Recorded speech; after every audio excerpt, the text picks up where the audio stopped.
I'm one who typically likes to have a trip itinerary, but this time I didn't get the time to really devote to planning and somehow didn't end up needing one.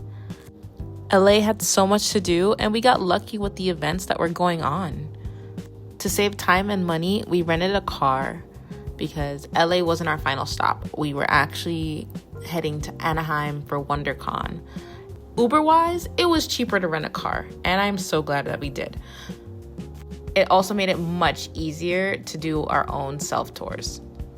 Our first food stop was at the Windao, and please correct me if that's not how you say it. I know it's like a play on window, but Windao sounds very, I was very happy with my Impossible Burger, and Boothing had his appetite filled, so we were ready to walk up and down the Walk of Fame gladly. From that spot, there's like a nice little ledge place where you can take a picture and have the Hollywood sign behind you, but it is quite a distance away, but it was at least the one sighting I got because we didn't get much closer. So our first stop of touring was the Walk of Fame along this famous strip of things to do. We did not walk the whole thing. Ooh, it's so long, but it was so nice seeing some of our beloved favorite actors and actresses on there. I got excited to see Viola Davis's star. Wish it was cleaned before she showed up that evening. We happened to be there the day of the G20 premiere, and we saw the whole setup to the event debut, and it was really awesome to see and catch a glimpse of the Queen. Across the street is Jimmy Kimmel Live, and when I tell you luck, we joined the standby line and we got in. So we got to be in the studio audience for Jimmy Kimmel that night, and Chelsea Handler was the main guest, and it was so awesome getting to experience that. That was something to definitely plan ahead if you know there's a show you want to be in the audience of. After that wild experience, we did a nice long drive, longest route we can find, from LA to Anaheim, so we could sightsee and just enjoy all the beauty that Cali has to offer at night. In Florida, I don't get to see all this incline and mountains, and it was my first time being in the Disneyland area, so we took our sweet time, and another benefit of having the rental was to do that. We also made some stops at some fast food restaurants we don't have at the East Coast, including Jack in the Box, which was pretty okay. Now fast forward to day 5.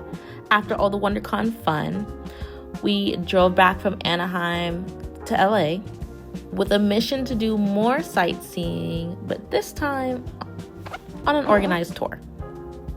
We made a nice stop for lunch at this pizza place, which I highly recommend.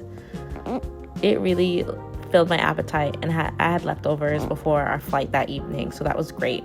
And it was like 8 minutes from WB Studios, which was my favorite part of our trip. I wish someone had recommended it. I feel like you guys are hiding this on the West Coast. All these studio tours made my fangirl nerdy heart so freaking happy. We did the cheapest tour, not even knowing what to expect, and the next time I'm over there, I will go back and do an upgraded version because I had that much fun and I want to know more. We got to see familiar sites and structures like from Batman, Abbott Elementary, Friends, It, Jurassic Park. It was so awesome. And then of course there was a lot of Harry Potter related experiences. And it really just gives you a great idea and better appreciation of what it takes to bring all our favorite movies and shows to life.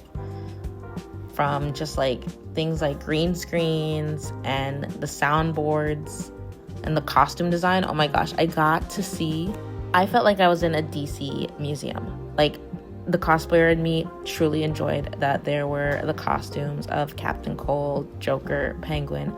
I loved that they were on display, and I of course was inspecting the hell out of them.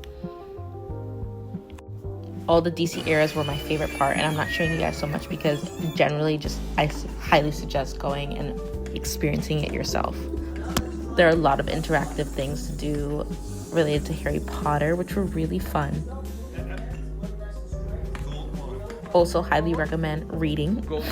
It's fundamental and important, so you make sure that if you're going to enjoy these, you do it properly and get the results you're supposed to get.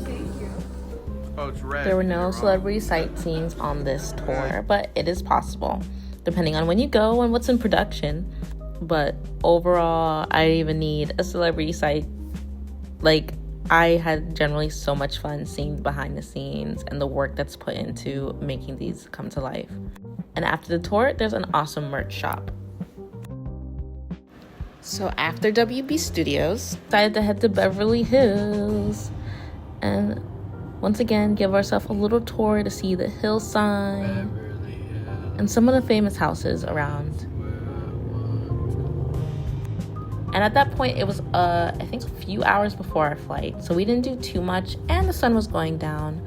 But it was a nice drive, and there are stops you can make. And we did make a few to get a sight of some better stuff.